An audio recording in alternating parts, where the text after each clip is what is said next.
हम लोग पहला पार्ट पढ़ रहे हैं द लॉस्ट स्टेशन। इसमें आज की थीम है क्या बेटा? निज भाषा उन्नति है, सब उन्नति को मूल, यही मिलेगा। लेकिन इसके पहले हमने कल क्या पढ़ा था, एक बार फिर सुन लेते हैं बेटा। लेखक के निराश उदास चेहरे को देखकर अध्यापक ने उससे कहा कि मैं तुम्हें डांटूंगा, मैं तुम्हें न तो डांटूंगा और न ही पीटूंगा, क्योंकि तुम खुद अपने अंदर बहुत दुख महसूस कर रहे। लेकिन देखो बेटा, बात दरअसल ये है कि हम लोग रोज अपने आप को यह समझाने की कोशिश करते हैं कि हमारे पास पर्याप्त समय है और हम अपने काम को कल पर टाल देते हैं, आज के काम को कल पर टाल देते हैं। परिणाम यह हुआ कि हम लोग ऐसी स्थिति पर आकर के खड़े हो गए हैं कि हम दूसरों के गुलाम बन गए ना। यही अल्सास के लोगों के साथ दुखद बात, बहुत बड़ी समस्या दुखद। हम लोग अल्सास के लोग अपने याद करने के काम को कल तक के लिए छोड़ देते हैं। अब ये जो बाहरी लोग आए हैं, जो जर्मन वासी आए हैं, उनके पास कहने का यह अधिकार होगा कि तुम लोग तो फ्रांसीसी बनने का ढूंढ रखते हो, तुमको न अपनी भाषा न तो लिखनी आती है न तो बोलनी आती है। बिल्कुल कह सकते हैं। तो हे लेखक महोदय यानी हे लिटिल फ्रेंड्स, तुम ही इसके लिए दोषी नहीं हो। हम जितने लोग एहसास के लोग हैं, सब लोग इसके लिए दोषी एक। तो लेंगे तो जो कल बोला था, seeing the disappointed, despaired and dejected face of the writer, the teacher told him that he could neither scold nor beat him, because he himself was very sad at that time.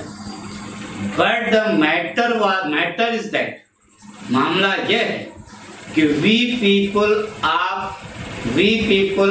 Alsace think that we have sufficient time to complete our work, and we leave the work of learning for the next. We do not do our work at right time. The result is that we are standing on the place where we are enslaved, जहां पर हम क्या बन चुके हैं? गुलाम बन चुके हैं। That is the matter of trouble with the people living all over Alsace. The people of Alsace leave the work of their learning for tomorrow. But now those people who are the foreigners, those people जो आए हैं German वाले, those people who are the foreigners will have the right to say that we pretend to be the friends because we do not know how to read and write our language. Addressing the writer, Jan Hamel says that only he was not guilty in that matter.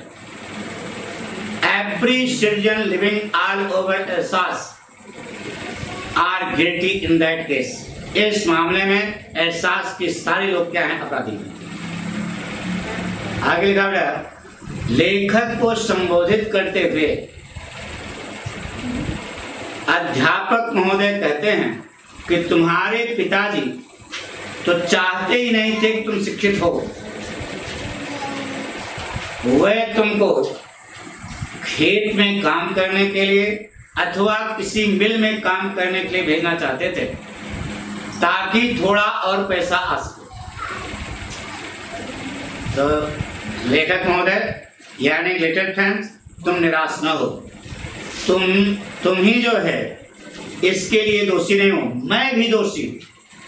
अच्छा बताओ, मैं तुम लोगों को यानी विद्यार्थियों को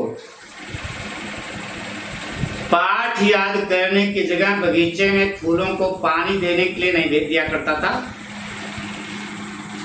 जिस दिन मुझको मछली पकड़ने जाना होता था उस दिन मैं स्कूल में छुट्टी डिक्लेयर कर देता था।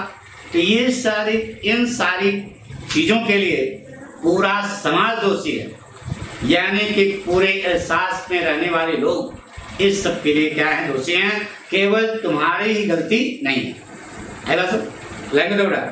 Addressing the writer, the teacher Hamel says that his parents did not want him to be educated. They wanted to send him to work on the farm or at the mill so that a little more money might be earned. It means they were also guilty in that case. वह भी इस मामले के क्या है, दोषी हैं। Your parents are also guilty in that case. The writer admits that he himself is guilty. खुद अपराधी है। He admits that he himself is guilty in that case. He used to send the students to water the flower plants in the garden instead of learning their lesson. He would declare holidays in the school when he wanted to go for fishing. So he himself was guilty in that matter. उस मामले में it means not only the writer but also the people living all over Alsace are responsible for the matter. इस मामले के लिए सभी लोग क्या हैं, जिम्मेदार। इतना हमने आपको कल बताया। अब आगे बताया ना कि निज भाषा उन्नति है, सब उन्नति को मूल। लिखा बेटा, देन माने तब from one thing to another thing, एक बात ने दूसरे बात का पीछा किया। एक बात यानी बात बढ़ी। यम हेमेल went on to talk of the French language.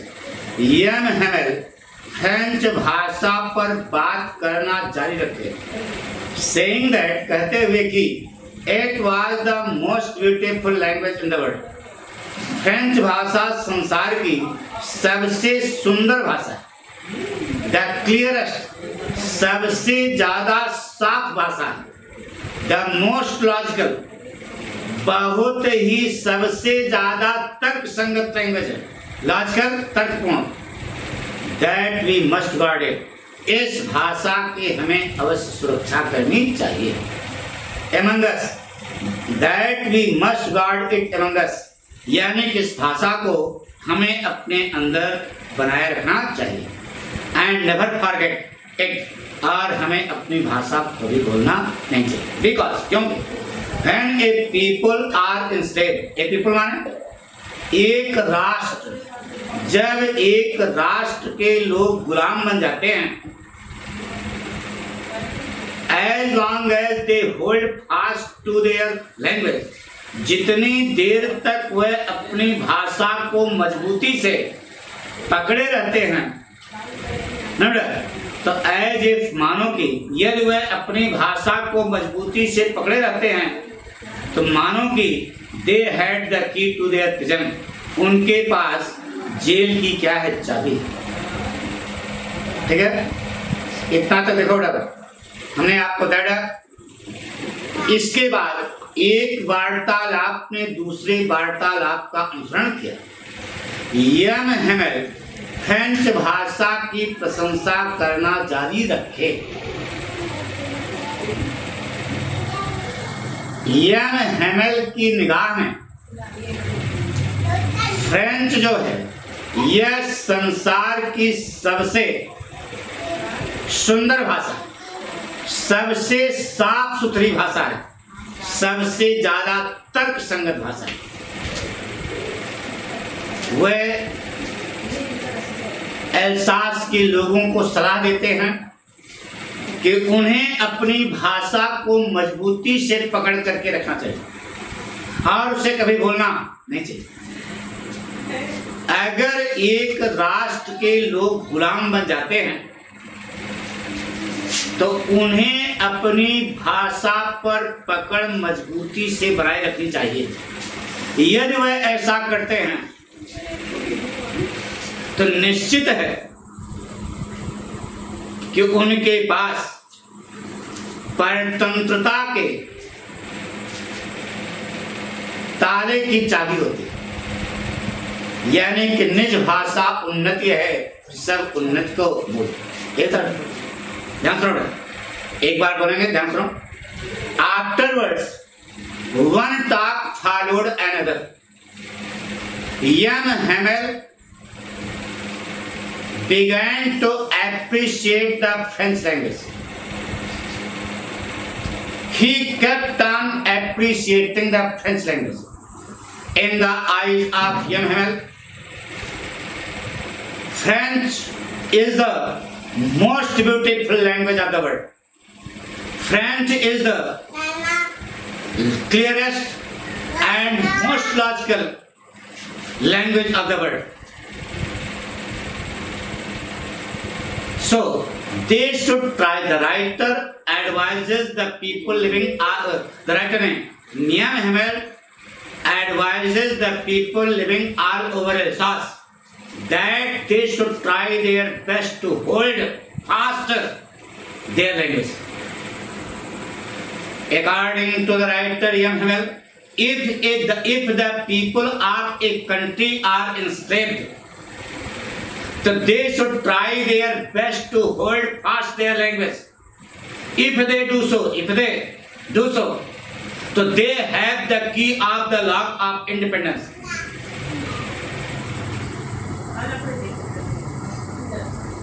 In this way, the writer M. Hamel tries his best to convince the people and children sitting in the class that they should try their best to hold fast their language.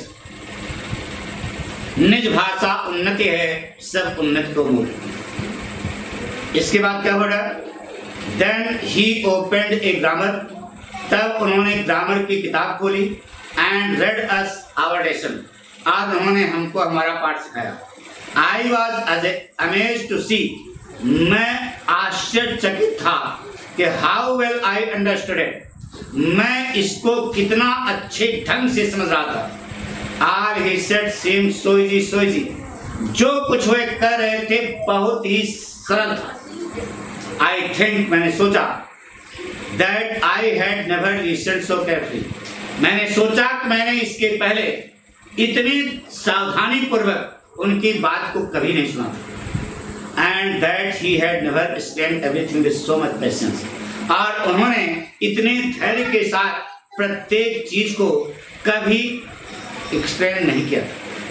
It seemed, भावनात्मक, ऐसा प्रतीत होता था, करीब करीब almost, it seemed almost, करीब करीब ऐसा प्रतीत होता था, एज इफ, मानो कि the poor man wanted to give us all, वह बेचारा आदमी एम हेमेल हम सबको सारी चीजें देना चाहता था।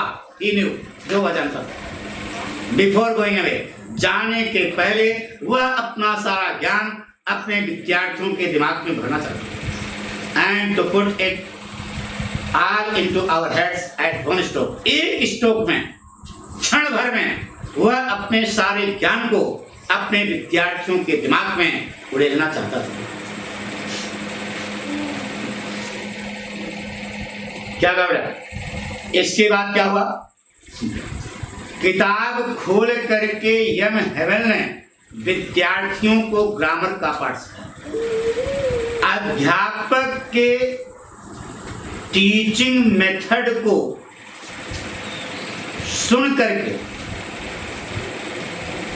लेखक स्तंभित रह गया, आश्चर्यचकित रह गया, क्योंकि उसको उस दिन एक एक बात बिल्कुल समझ में आ रही थी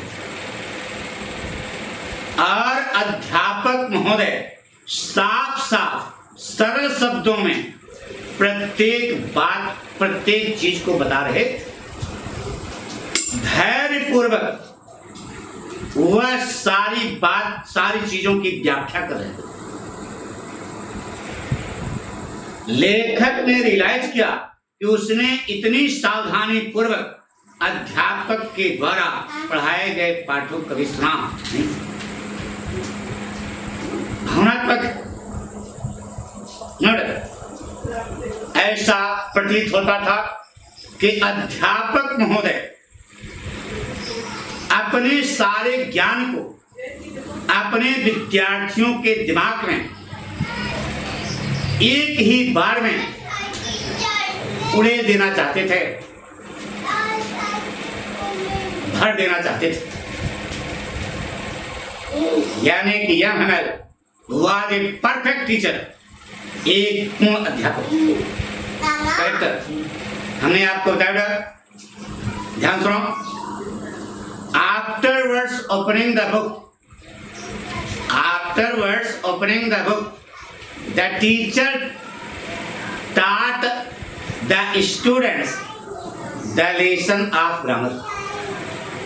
Afterwards opening the book, the teacher M. Hamel taught the students the lesson of grammar. On hearing that teaching method of M. Hamel on that day, the writer was stunned and surprised. He was astonished. He was amazed because he was understanding each and everything taught by M. Hamel on that day. On that day, M. Hamel was teaching each and everything very easily and clearly. With patience, he was explaining each and everything before the students. At that time, the writer realized that he had never heard his teaching so carefully before.